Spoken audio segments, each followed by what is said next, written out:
My name's Rebecca and I'm a dog trainer.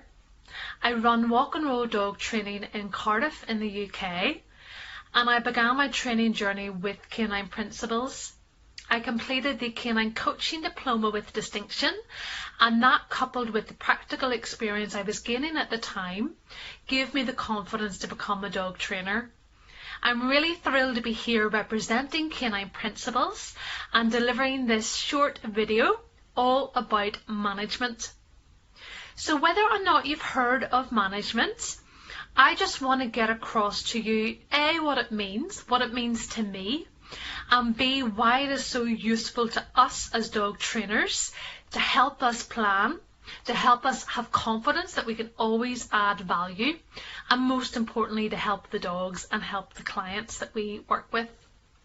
So management, very simply, refers to all the little practical steps, changes, tweaks that we can first make within a dog's environment in order to change their behaviour in the short term. So generally speaking, when we're called in to help, it's because of an unwanted behaviour. So the management is going to be a way to, in the short term, stop this unwanted behaviour playing out. And sometimes the short-term fixes can work slightly longer term, but more often than not, they are there in place to help us to then implement a training plan with the client.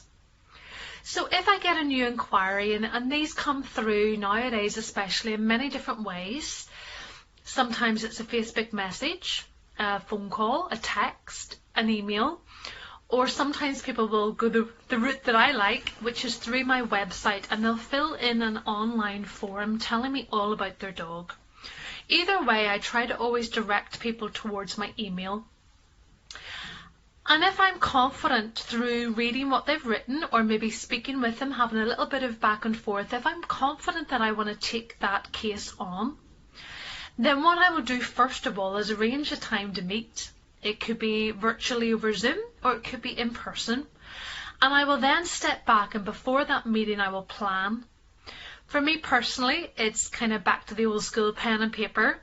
I write the dog's name on the top, and then the first thing that I'm going to plan, the first heading that I write down, is management. So for example, I have a client that contacts me and the dog is barking excessively out the front window, and also is quite reactive to dogs in the neighbourhood. So the very first thing I'm going to write down under that management, and I'll let you into literally how I do it. I still do the old school spider diagrams. If you ever did those in school, you'll know what I mean. So I'll have the management written down, a little bubble around it, and then all the little spider legs that come off. And for each of those spider legs, I'll just add a thought initially. So I will be thinking about that dog's environment, their home, the space that they live in.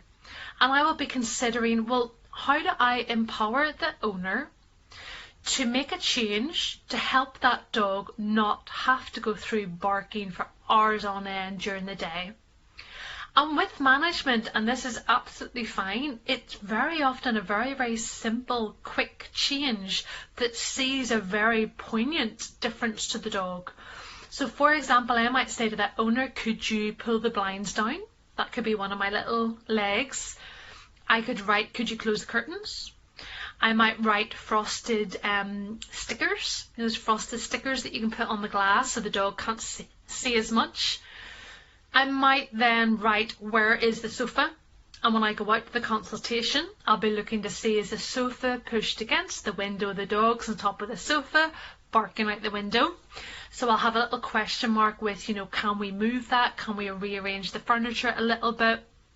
I might then also, as a backup, have the word baby gate, and that's a form of management. And that would be me considering, okay, once I've had a little look, and I should say this is being videoed during restrictions with access to people's homes. So it might be a video that someone has sent me of their home. I might be meeting them outdoors for my one-to-one, but whatever way this is going to work for you, I might be considering that, as I find a lot of owners aren't super keen about rearranging the furniture. They don't really want the curtains closed. So I then have to see, well, does the dog need to stay in that room? Is the barking happening when the owner's gone? Well, could the dog be in a different room that doesn't have that front-facing window with people passing all the time or dogs passing all the time? And could they then be behind a baby gate to stop them running into that room? And that is all management. And I will go out to the consultation with these ideas written down, and then I get into a conversation with the owner, and I'm very much asking them to choose one that works for them. I'm definitely trying to get them on side to let them understand the theory of reducing the behaviour being practiced all the time, how that's going to help the dog. I might get into a little bit of trigger stacking theory with them. I might talk about the sort of physiology of the dog, barking and going through that day in, day out.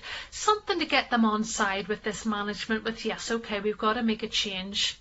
But I'll also make them feel, good about the fact that we don't have to do this forever. It's just before or whilst we implement our actual training plan. Let's do this to start. And what happens then, if you can get the client's buy-in, if they can be part of that decision making, you then leave them after that one-to-one with something to do and something that they're going to see an immediate impact of. And that obviously, in our main aim, is to empower the owner, but also to help the dog. So we walk away knowing through those simple steps, that basic management of the home and the environment, that dog's going to bark less, that dog's going to benefit from that, we know that. And that owner is going to feel, okay, that trainer knows what they're talking about, that worked. Why didn't I think of that? Then we obviously meet for the next consultation, or we might have started a little bit of training in that first consultation to help the dog then with their triggers. Why are they barking? We look obviously holistically at the dog's entire routine, etc., etc. But that management, from me to you, as a trainer going out, and especially if you're early in your training journey, your initial consultations can feel a bit daunting. And everyone is a little bit different, and very often new information comes up during the consultation that you maybe weren't aware of before. But if you've got that practical management, then you've had something to go in with, you've had something to prepare in advance. Like I say, you're leaving the client with something tangible to do, and it gives you then something to work on within that initial consultation, and then you might for the next one need to go away and prepare a bit more. So yeah, management is very simple changes to the dog's environment. With the case of that, this dog, I've said, is then reactive outdoors. Well, we also know it's very important that that dog in their safe haven, i.e. home, is not getting stressed like that by barking out the window day in, day out. So we know that that management, although simple in theory, is going to be quite a poignant change to that dog. And it's really going to help them with the work we're going to do with that dog outdoors with its triggers.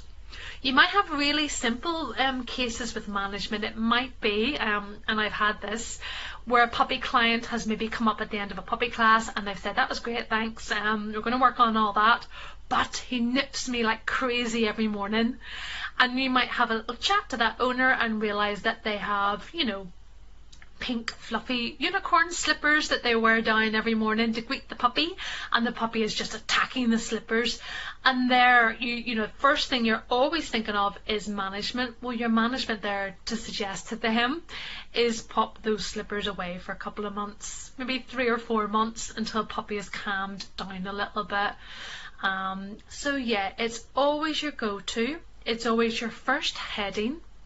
We understand the theory of why. It's to stop an unwanted behaviour playing out, being repeated, the dog getting better at it, the dog getting more stressed because of it, it becoming habitual.